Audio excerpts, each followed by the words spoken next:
कथा शिव महापुराण के अनुसार नरक में किन कारणों से भोगी बनते हैं। जय श्री राम मित्रों, मैं नीतू पांडे यूट्यूब चैनल पर सबका स्वागत करती हूँ। इस कथा का वर्णन शिव महापुराण में मिलता है।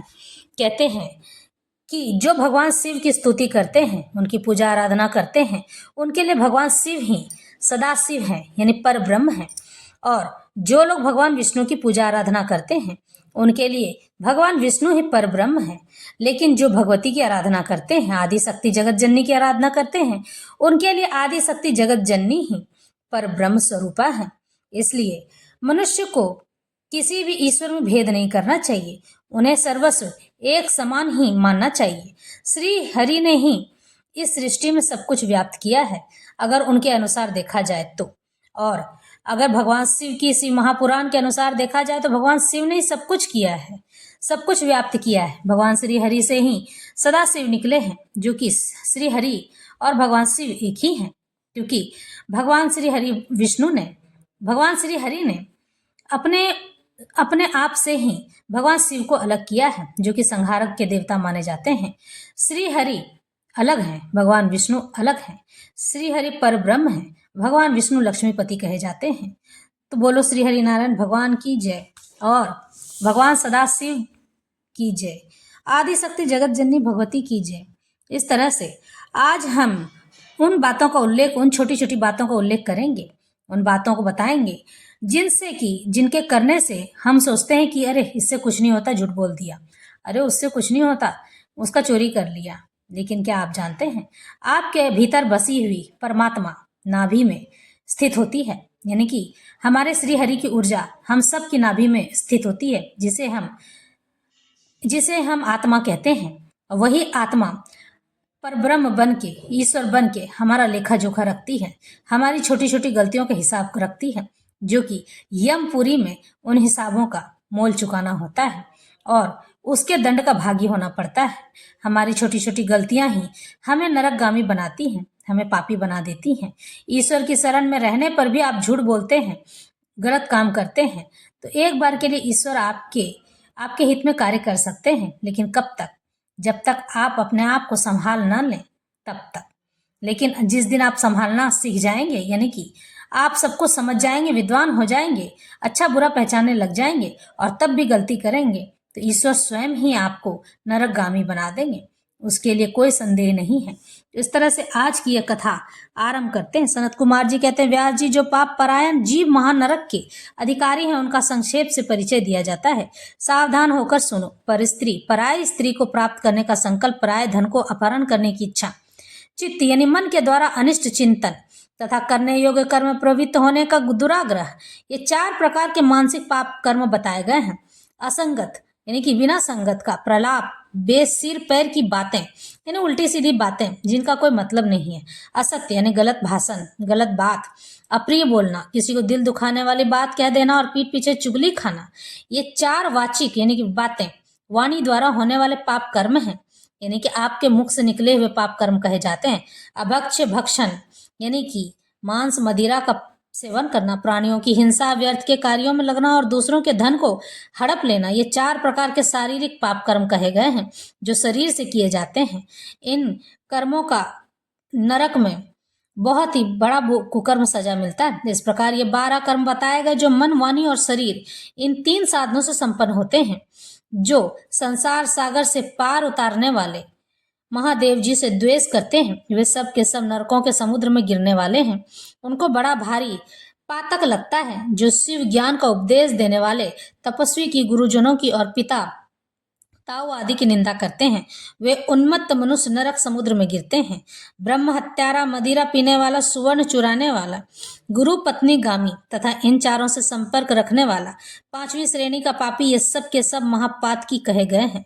जो क्रोध से, लोभ से, भय से तथा द्वेष से ब्राह्मण के वध के लिए महान मर्मभेदी दोष का वर्णन करता है, वह ब्रह्म हत्यारा कहलाता है। जो ब्राह्मण को बुलाकर उसे कोई वस्तु देने के बाद फिर ले लेता है तथा जो निर्दोष पुरुष पर दोष लगाता है, वह मनुष्य भी ब्रह्म हत्यारा होता है। जो भरी सभा में उदासीन भाव से बैठे हुए श्रेष्ठ द्विज को अपनी विद्या के अभिमान से अपमानित करके, यानी कि पंडित को, उसे निस्तेज, हत प्रतिब कर देता है उसे ब्रह्म हत्यारा कहा गया है। जो दूसरों के यथार्थ गुणों का भी बलात् खंडन करके झूठे गुणों द्वारा अपने आप को उत्कृष्ट ऊंचा सिद्ध करता है, वह भी निश्चय ही ब्रह्म हत्यारे के समान माना गया है। जो सांडों द्वारा बाही जाती हुई गौओं के तथा गुरु के उपदेश से ग्रहण करते हुए द्विजों के यानी कि पंडितों के कार्य में विघ्न डालता है, उसे भी ब्रह्म हत्यारा ही माना जाता है। जो देवताओं, ब्राह्मणों तथा गौओं के उपयोग के लिए दी हुई भूमि को हर लेता है, पुनः वापस छीन लेता है, उसे ब्रह्म हत्यारा ही कहा जाता है। देवता और ब्राह्मण के धन को हर लेना तथा अनन्याय से धन कमाना ब्रह्म हत्या के समान ही पातक जानना चाहिए। जिस किसी व्रत, नियम तथा यज्ञ को ग्रहण करके उसे त्याग देना तथा पंच महायज्ञों का अनुष्ठान न करना मदिरापान के समान पातक बताया गया है। यानी कि जो शराब पीकर और नाश करते हैं उसी को बताया गया है कि पंच महायज्ञ न करने पर मनुष्य को नरकगामी बनना पड़ता है। पिता और माता को त्याग देना, झूठी गवाही देना, ब्राह्मण से झूठा वादा करना, शिव भक्तों को मांस खिलाना तथा अभक्ष वस्तु का भक्षण करना ब्रह्म हत्या के तुल्य कहा गया है। वन में निरपराध प्राणियों का वध कराना भी ब्रह्म हत्या के ही तुल्य है। साधु पुरुष को चाहिए कि वह ब्राह्मण के धन को त्याग दे, उसे धर्म के कार्य में भी लगाए, अन्यथा ब्रह्म हत्या का दोष लगता है। गौओं के मार्ग में, वन में तथा गांव में जो लोग आग लगाते हैं वे भी ब्रह्म हत्या ही करते हैं। इस तरह के जो भयानक पाप हैं वे ब्रह्म हत्या के समान माने गए हैं।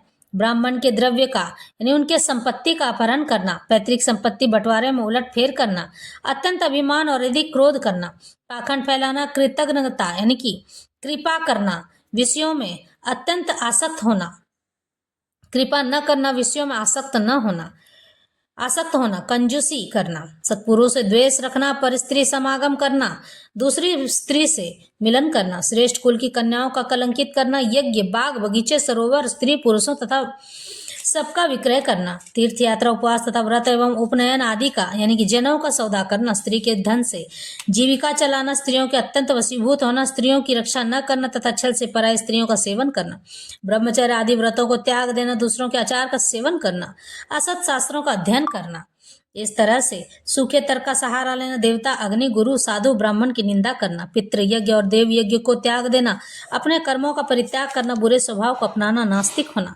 पापों में लगना और सदा झूठ बोलना, इस तरह के पापों से युक्त स्त्री पुरुषों को उपपात की महा कहा गया है। जो मनुष्य गौओं, ब्राह्मण, कन्याओं, स्वामी, मित्र तथा तपस्वी महात्माओं के कार्य नष्ट कर देते हैं वे नरकगामी माने गए हैं।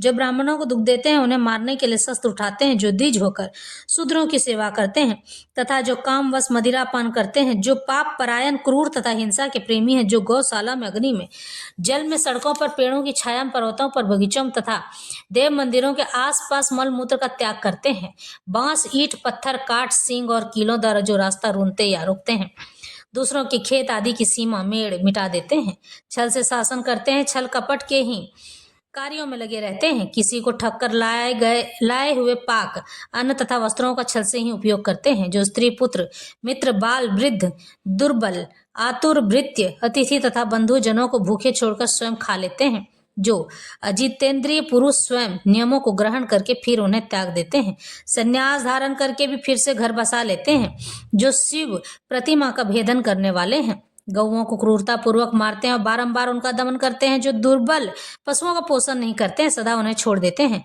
अधिक भार लाद कर उन्हें पीड़ा देते हैं तथा सहन न होने पर भी बलपूर्वक उन्हें हल या गाड़ी में जोतते हैं अथवा उनसे असम्य बोझ, बहुत सारा बोझ खिंचवाते हैं, जो उन पशुओं को खिलाए बिना ही भार ढोने या हल खींचने के काम में जोत लेते हैं, बंधे हुए भूखे पशुओं को चरने के लिए नहीं छोड़ते तथा जो भार से घायल, रोग से पीड़ित और भूख से आतुर गाय बैलों का यत्नपूर्वक पालन नहीं करते, वे सब के सब गौ हत्यारे तथा नरकगामी माने गए हैं। जो पापिष्ट मनुष्य बंध्या गाय को जोतते हैं वे महानारकी हैं, जो आशा से घर पर अब आए हुए भूख, प्यास और परिश्रम से कष्ट पाते हुए अन्न की इच्छा रखने वाले अतिथियों को, अनाथों, स्वाधीन पुरुषों, दीनों, बाल, वृद्ध, दुर्बल एवं रोगियों पर कृपा नहीं करते हैं, वे मूढ़ नरक के समुद्र में गिरते हैं। मनुष्य जब मरता है तब उसका कमाया हुआ धन घर में ही रह जाता है, भाई बंधु भी शमशान तक जाकर लौट जाते हैं, केवल उसके लिए पाप और पुण्य ही परलोक के पथ पर जाने वाला उस जीव के साथ जाते हैं। जो मनुष्य जीवन में कमाया होता है वही उसे मिलता है, यानी कि पाप और पुण्य जो आपने कमाया है वही मिलेगा, वही आपके साथ जाएंगे। कोई मनुष्य, कोई धन दौलत या फिर जमीन जायदाद नहीं जाने वाले हैं। जो औचित्य की सीमा को लांघ कर मनमाना कर वसूल करता है यानी कि ब्याज लेता है तथा दूसरों को दंड देने में ही रुचि रखता है, वह राजा नरक में पकाया जाता है। जिस राजा के राज्य में प्रजा घूसखोरों अपनी रुचि के अनुसार कम दाम देकर अधिक कीमत का माल लेने वाले अधिकारियों तथा चोर डाकुओं से अधिक सताई जाती है, वह राजा भी नरकों में पकाया जाता है। पराई स्त्रियों के साथ व्यभिचार और चोरी करने वाले प्रचंड पुरुषों को जो पाप लगता है वही परिस्त्रीगामी राजा को भी लगता है। जो साधु को चोर और चोर को साधु समझता है वह बिना विचारे ही निरपराध को प्राण दंड दे देता है। वह राजा नरक में पड़ता है जिस किसी पराये द्रव्य को सरसों बराबर भी चुरा लेने पर मनुष्य नरक में गिरते हैं। धन को इससे संशय नहीं है, इस तरह के पापों से युक्त मनुष्य मरने के बाद भी यातना भोगने के लिए नूतन शरीर पाता है, नया जन्म लेता है और दरिद्रता में ही जीवन यापन करता है, बहुत से कष्ट भोगता है जिसमें संपूर्ण आकार अभिव्यक्त रहते हैं। इसलिए किए हुए पाप का प्रायश्चित कर लेना चाहिए, अन्यथा 100 करोड़ कल्पों में भी बिना भोगे हुए पाप का नाश नहीं हो सकता है।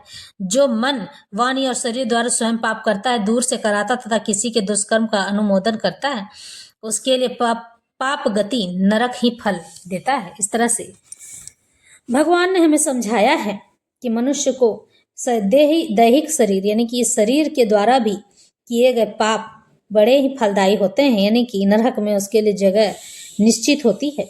और उसके बाद भी अगर नरक में भी उसका दंड संपूर्ण नहीं होता है, उसे नया जन्म मिलने के बाद उसे गरीबी, दरिद्रता, भूखमरी और लोगों की प्रताड़ना का शिकार होकर जीना पड़ता है। और लोग कहते हैं कि हमने किया क्या है जो मुझे उसने ऐसा कर दिया। आप और हम स्वयं ही अपने नरकगामी जीवन का